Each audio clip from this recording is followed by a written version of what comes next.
So what are some of those symptoms, or what are some of those triggers that happen?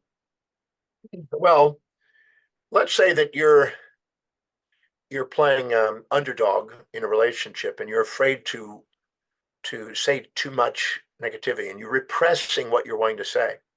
Yeah, And you're it's you're probably very common, right? oh yeah, very common, particularly Yeah, in the female. yeah. They're what they really think they're not willing to say yet, particularly in the early stages. Yeah. Uh, they're building up resentment slowly but surely. They're building up resentment because when they're playing underdog and they're minimizing themselves, the resentment builds them back up to try to level the playing field because Mm. they're playing, they're repressing. While they repress, their thyroid gland, the thyroid gland originates from the thyroglossal duct, which is a portion of the tongue, and then comes and descends down below the tongue and then ends up with the thyroid gland right in this area, thyroid cartilage there.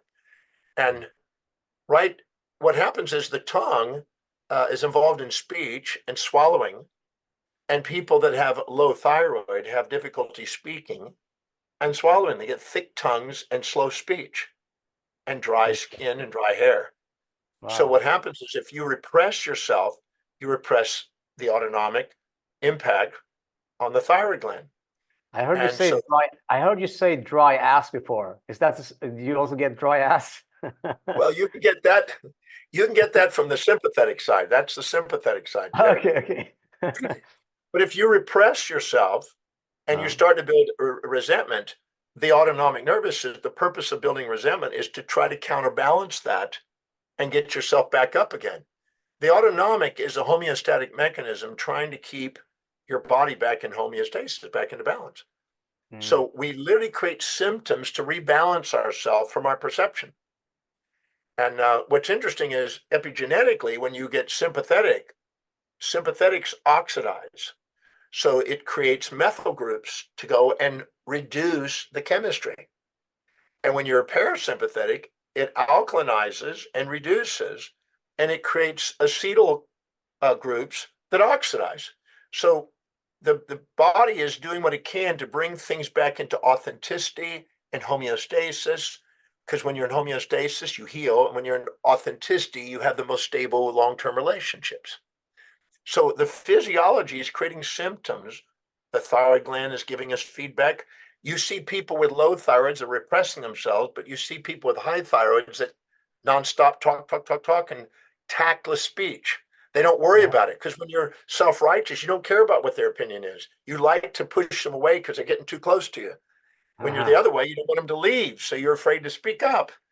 So there's the thyroid gland is expressing the psychology just as the pancreas is doing it with blood sugar, just as the heart and kidneys are doing it with blood pressure. And the skin is doing it with dryness or moistness. And the digestive system, what's interesting, when we get under distress and we perceive something challenging us, the blood goes from our digestive organs and goes out to the periphery into our muscles for fight or flight.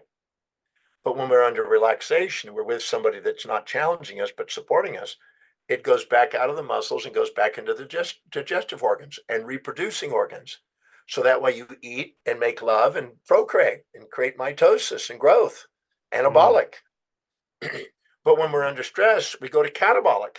We shut down mitosis, we shut down digestive systems. That's why if we're under high stress, we don't digest foods very well. And so the blood and everything goes from the internal organs to the external periphery, the soma, the viscera to the soma. When you're under relaxation, it goes from the soma to the viscera.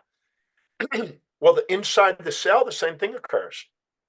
Every cell of the body has little filaments and little micro um, motor muscle filaments, you might say, dynein and kinesin, that when you're under stress, it transports things from the center of the cell out to the periphery for defense.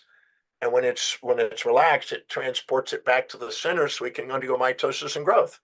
So we have an anabolic and a catabolic, parasympathetic, sympathetic side in every cell of the body. So we can take any cell, look at what's happening in the cell, look at the microtubules and the cytoarchitectural structure of it, and tell what's going on with the autonomics and get a sense by a history of what psychologically is going down that might lead to these symptomatologies. And I've loved studying that. I've been doing that since 1978, really. Wow. It's Long time. super interesting. I love it. I love it. It's super interesting. A lot of times, people, people today talk about there's certain words that people throw around, and talk about a lot. And one of those words are the mitochondria. So how does the mitochondrial health or fitness, mitochondrial, balance, how does that relate to this that you're mentioning, talking about right now? Well, the mitochondria, according to the endosymbiotic theory, was once like a blue-green algae oxygen releasing bacteria that was eaten by another bacteria, and it became a symbiote. It started living inside another cell, and instead of being digested, it became useful, and they worked together. At one time, we didn't have oxygen on the planet, but eventually blue-green algae released oxygen. And at first, it was toxic, and cells didn't live with oxygen. But it built up a response. It built up enzymes to counterbalance oxygen. And so we use that cell, the mitochondria, which was once a cell, they believe, as a way of making sure we oxidize and get our oxidative phosphorylation, our energy levels. It's the energy currency of the cell. Mm. If we have a sympathetic excess or a parasympathetic excess at the cell level, the mitochondria are impacted and their production is affected. So our energy levels, if we go any way, one way or the other, too far one way or the other, we'll get bored or burned out. Mm. Bored, reduced, or burned out, oxidized. And the mitochondria is got a feedback system to regulate that based on the outside transmitters that hit the cell wall. So the mitochondria is basically keeping us maximizing our energy levels. And if we're in high stress levels or high infatuation levels and exaggerating ourselves or minimizing ourselves, it lets us know with either boredom or burnout. And both of them lower energy levels. So we also Mm. have a reticular activating system in our brainstem that is responding in order to calm down perceptions or speed up perceptions by falling asleep or waking up and allowing some things not to be brought into the awareness or being brought into the awareness in order to try to counterbalance those.